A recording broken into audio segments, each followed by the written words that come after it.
ತಂದೆ ತಾಯಿ ಏನಾದ್ರು ನಿಮ್ಮ ಬಿಗ್ ಬಾಸ್ ಜರ್ನಿ ಬಗ್ಗೆ ಅಂತ? ಅವ್ರಿಗೆ ನಾನು ಇಂಡಿಯಾದಲ್ಲಿ ಇರೋದು ಇಷ್ಟ ಇಲ್ಲ ಸರ್, ನನ್ನ ನೇಚರ್ಗೆ. ಅವ್ರು ಯಾವಾಗಲೂ ಹೇಳ್ತಾರೆ, ನಾನು ಇಂಟರ್ನ್ಯಾಷನಲ್ ಏರ್ಲೈನಲ್ಲಿ ಇದ್ದ ಮತ್ತೆ ಫಾರಿನ್ ಕಂಪ್ನಿಲಿ ಐ ವಾಸ್ ಇಮಿಗ್ರೇಷನ್ ಸ್ಪೆಷಲಿಸ್ಟ್. ಸುಮಾರು ಸರ್ತಿ ಹೋಗಿರ್ತೀನಿ ನಾನು, ಬೇಡ ಈ ಇಂಡಸ್ಟ್ರಿ, ಯಾಕಂದ್ರೆ ಈ ರೀತಿ ಎಲ್ಲ ಆಗೋದು ತುಂಬ ಹರ್ಟ್ ಆಗುತ್ತೆ. And we come from a very good business schools. ಒಳ್ಳೊಳ್ಳೆ ಹಳ್ಳಿಯಿಂದ ಬಂದ್ರು ಒಳ್ಳೊಳ್ಳೆ ಸ್ಕೂಲಿಂದ ಎಲ್ಲ ಓದ್ಕೊಂಡು ಕಾಲೇಜ್ಗೆಲ್ಲ ನಮ್ಮ ತಂದೆ ಎಲ್ಲ ಒಳ್ಳೆ ಎಜುಕೇಶನ್ ಕೊಟ್ಟಿದ್ದಾರೆ. ಏನೇ ಇರಲಿ, ಹಳ್ಳಿಯಿಂದ ಬಂದ ಹಂಗೆ ಇರಬೇಕು ಅಂತಿಲ್ಲ. ಅದೊಂದು ಆಟ ಆಡಲ್ಲ ಸರ್. ಹಳ್ಳಿಯಿಂದ ಬಂದಿದ್ದೀವಿ, ಹಳ್ಳಿಯವ್ರು ಇದು ಮಾಡಲ್ಲ ನಾವು. ನಮಗೆ ಇಲ್ಲಿಗೆ ಹೋಗಬೇಕು, ಅದಕ್ಕೆ ಬೇಕಾದಂಥ ಏನು ಟ್ರೈನಿಂಗು, ಆ ವ್ಯಕ್ತಿತ್ವ ಬೇಕು. ನಾವು ಅದನ್ನ ಕೂತ್ವಿ, ಕಲ್ತ್ವಿ, ಡೇ ಆ್ಯಂಡ್ ನೈಟ್ ಪ್ರಾಕ್ಟೀಸ್ ಮಾಡಿದ್ವಿ, ಮಾತಲ್ಲಾಗಲಿ ಇದನ್ನ ಮಾಡಿದ್ವಿ, ನಾವು ಬಂದ್ವಿ. ಸೊ ಕಲೆ ಆಸಕ್ತಿ ನನಗೆ. ನನ್ನ ಇರೋದು ಓಡ್ ಬಂದಿದ್ದೀನಿ ದುಬೈಯಿಂದ, ವಾಪಸ್ ಓಡ್ ಬಂದೀನಿ ಇಲ್ಲಿ. ಅವ್ರಿಗೆಲ್ಲೋ ಬೇಜಾರಿತ್ತು, but now they are happy. ಅವ್ನು ಏನು ಸ್ಟ್ಯಾಂಡ್ ಇದೆ ಅದನ್ನು ಪ್ರೂವ್ ಮಾಡ್ಕೊಂಡು ಬರ್ತಾ ಇದ್ದಾನೆ. And is coming, is giving his best. ಬಹುಶಃ ಇವನ್ನ ಇಲ್ಲಿಂದ ತೆಗೆದು ನಾವು ನಮ್ಮ ಫೋರ್ಸಿಗೆ ಅವ್ನು ಬೇರೆ ದೇಶದಲ್ಲಿ ಇದ್ದಿದ್ರೆ ಇದು ಆಗ್ತಾ ಇರಲಿಲ್ಲ. ಇವತ್ತು ಅವ್ನು ಈ ಹೆಸರು ತಂದು ಕೊಟ್ಟಿದ್ದಾನೆ. They are very happy and people are interviewing them. ದೊಡ್ಡ ದೊಡ್ಡ ಸ್ಟಾರ್ಗಳನ್ನ ಯಾವಾಗ ಕಾಯ್ತೀರಿ, ಆ ಸ್ಟಾರ್ ಇವ್ರನ್ನ ಅಡ್ರೆಸ್ ಮಾಡಿ ಮಾತಾಡ್ತಾರೆ, ಧ್ರುವಂತನ ಡ್ಯಾಡಿ, ಧ್ರುವಂತನ ಮಮ್ಮಿ ಅಂತ ದೊಡ್ಡ ಭಾಷಾ ಕಿಚ್ಚ ಸರ್. ಇದಕ್ಕಿಂತ ಪ್ರೌಡ್ ಏನಿದೆ ಸರ್? ಧ್ರುವಂತ್ ಅವರು ಎಲಿಮಿನೇಟ್ ಆಗಿಲ್ಲ ಅಂತಂದ್ರೆ ಯಾವ ಸ್ಥಾನದಲ್ಲಿ ಇರ್ತಿದ್ರು? First number 1 winner.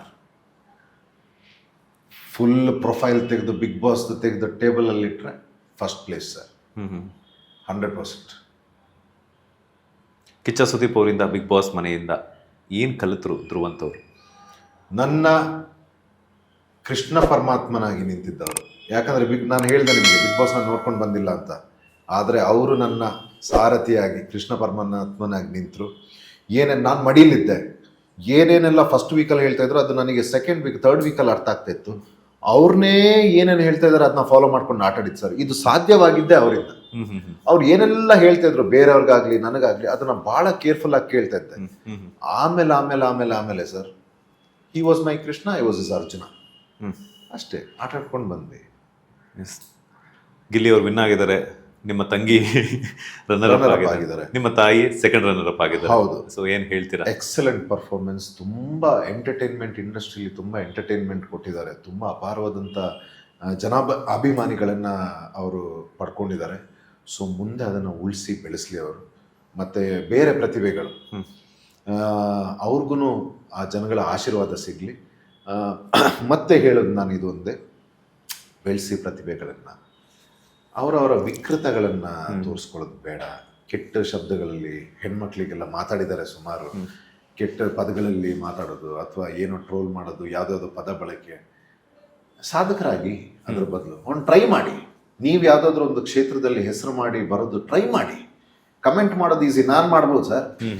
ಎಷ್ಟು ನಿಮಿಷ ಬೇಕು, ಎಷ್ಟು ಸೆಕೆಂಡ್ ಬೇಕು, ಯಾವ ಪದ ಹೇಳಿ ನೀವು ಈಗಲೇ ಟೈಪ್ ಮಾಡಿ ಒಬ್ಬರಿಗೆ ಹಾಕ್ತೀನಿ ನಾನು, ಎಷ್ಟು ಸೆಕೆಂಡ್ ಬೇಕು. ಸಾಧಕನಾಗಕ್ಕೆ ನೋಡಿ ಇಡೀ ಲೈಫ್ ತಗೊಳುತ್ತೆ ಸರ್. ಕಮೆಂಟ್ ಹಾಕೋದು ಭಾಳ ಸುಲಭ. ಮಾಡಕ್ಕೆ ಹೋಗ್ಬೇಡಿ, ಸಪೋರ್ಟ್ ಮಾಡಿ, ದೊಡ್ಡವರಾಗ್ತೀರಿ. ಒಬ್ಬರಿಗೆ ಅವ್ರು ಮಾಡಿರೋ ಇದಕ್ಕೆ ಅಪ್ರಿಷಿಯೇಟ್ ಮಾಡಿ, ಭಾಳ ದೊಡ್ಡವರಾಗ್ತೀರಿ. ಥ್ಯಾಂಕ್ ಯು ಸರ್, ನಾನೇ ಹೇಳ್ತೀನಿ ಥ್ಯಾಂಕ್ ಯು ಸರ್. ಈಗ ಕೆಟ್ಟ ಕಮೆಂಟ್ಸ್ ಹಾಕಿದ್ರೆ ಹೆಂಗೆ ಥ್ಯಾಂಕ್ ಯು ಹೇಳಲಿ ಅವ್ರಿಗೆ? ಹೆಂಗೆ ಮಾತಾಡಲಿ? ಏನು ಸಿಗ್ತಾವ್ರಿಗೆ? ಹೋಗಲಿ ಮಾಡಿ, ನನಗೆ ಖುಷಿ, ನನಗೆ ಬೈಲಿ, ನನಗೆ ಕಮೆಂಟ್ ಮಾಡಲಿ, ಒಂದು ಹೆಸರು ಸಿಗಲಿ ನಿಮಗೆ.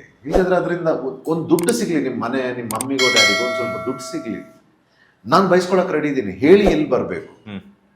ನಾನು ಬಯಸ್ಕೊಳಕ್ಕೆ ರೆಡಿ ಇದ್ದೀನಿ. ನಿಮಗೆ ಹೆಸರು ಸಿಗುತ್ತಾ, ನಿಮಗೆ ದುಡ್ಡಾಗುತ್ತಾ, ನಿಮ್ಮ ಮಮ್ಮಿಗೆ ಕೊಡೋದಕ್ಕೋ ಡ್ಯಾಡಿಗೆ ಕೊಡೋದಕ್ಕೋ ದುಡ್ಡಾಗುತ್ತಾ, ಬೈರಿ ನನಗೆ. ಇಲ್ಲ ಅಂತ ಅಂದಮೇಲೆ ಏನಕ್ಕೆ? ಲೇಟೆಸ್ಟ್ ಹಾಗೂ ಇಂಟ್ರೆಸ್ಟಿಂಗ್ ಸುದ್ದಿಗಳಿಗಾಗಿ ಬಾಸ್ ಟಿವಿ ಕನ್ನಡ ಚಾನೆಲ್ನ ಸಬ್ಸ್ಕ್ರೈಬ್ ಮಾಡಿ. ಹಾಗೆಯೇ ಬೆಲ್ ಐಕಾನ್ ಪ್ರೆಸ್ ಮಾಡಿ. ಇದರ ಜೊತೆಗೆ ಫೇಸ್ಬುಕ್, ಇನ್ಸ್ಟಾಗ್ರಾಮ್, ಎಕ್ಸ್ನಲ್ಲೂ ಮಿಸ್ ಮಾಡದೆ ಫಾಲೋ ಮಾಡಿ.